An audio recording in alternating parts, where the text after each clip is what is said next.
KTV વિશેષમાં ખેડાથી સમાચાર મળ્યા છે કે નડિયાદ મહાનગરપાલિકાના બિલોદરા વિસ્તારની રુદ્ર સોસાયટીમાં વીજ પ્રવાહની અનિયમિતતાને કારણે રહેવાસીઓ ભારે મુશ્કેલીમાં મુકાયા છે। ત્યારે વારંવાર વીજ લોડના વધારા ઘટાડા અને લાઇટ કાપને કારણે ઘરોમાં શોર્ટ સર્કિટની ઘટનાઓ બની રહી છે, જેના કારણે અનેક ઇલેક્ટ્રિક ઉપકરણો બળી ગયા છે।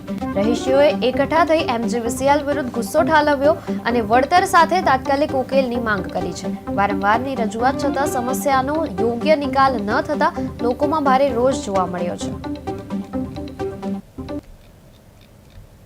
जी आपનું નામ ને શું થયું છે? જય મહારાજ, મારું નામ મુકેશભાઈ અશોકભાઈ બારોટ, રુદ્ર સોસાયટીમાં હું સેક્રેટરી છું।